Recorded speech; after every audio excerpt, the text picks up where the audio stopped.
This is a very quick video with no fluff on our truck lighting connector. It is just a quick overview and just one video of our extensive video collection. Check out all of our truck lighting videos for detailed and in-depth explanations and troubleshooting. We hope it helps to improve or confirm your understanding of the H-style truck lighting system. We want you to be well informed before you start your project. Now let's get right to it. This is an end power feed. It's probably the simplest power feed in our offering and probably the most popular. So let's get right to this connector. So if you open it up here on the top, a little plastic cover comes off. I did take the screw out just a minute ago, so we wouldn't waste time with that. You can look inside, and you can see there's really not much to this. There's a ground, there's a hot and a neutral, and down here a 1/2-inch knockout. You'll see this connector used a lot in our suspended truck lighting systems, where the power is dropped down from the ceiling, comes into this connector here, and is terminated to the screws. Very, very simple. A couple of things I'd like to mention while I'm right here is there's a set screw here, and never use power tools on truck lighting connectors. This set screw just gently attaches into the track. If you push it in too far, it spreads the track, and then the connectors won't make contact to the bus bars. So when you're putting this into the track, just put it in so it just kind of touches through the paint. Don't go in real deep. Let's take a look here at the back. There's a couple things we're going to note. Again, there's the knockout. You can see it right on the back. There's the ground. Now, your track has a ground bus bar. See, it's right here. There's ground, neutral, and hot. And we have details on all of this on other videos. This is just a quick overview.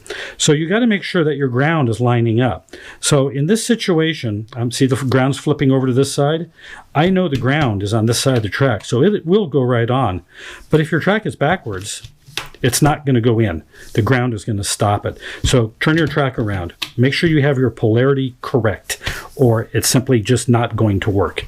So that's something that you need to know. The other thing on the back is this little burr right here. Little bitty guy. Really hard to see in any of these videos. So what that burr does is when it goes in the track down here, it makes it so the track is hard to get back off. So it kind of pushes the track on, the burr grabs the track and makes it difficult to remove.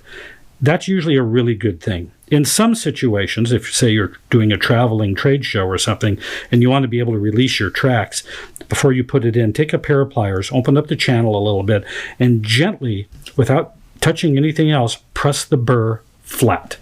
That way it'll make it somewhat easier, not totally, somewhat easier to get your track back off the connector. And that's all that's to it. Thanks for watching our video. If you have any questions on our products, please feel free to ask us. Use this email address for quick communication. support@totallightingsupply.com. We answer product questions all day long, Monday through Friday. However, if you ask questions on YouTube, it may be some time before we see it. Our videos are designed as an overview of our products, and we recommend hiring a qualified electrician for your project to ensure a safe installation. And as always, see the description for links to our website. See the product description on our website for important details, as well as updates and specifications. Also, please consider subscribing to our YouTube channel so you don't miss any new product information. We offer information, such as this video, and a level of service you will not find anywhere else. Consider using us for your project needs. All of us at Total Lighting Supply hope to hear from you soon.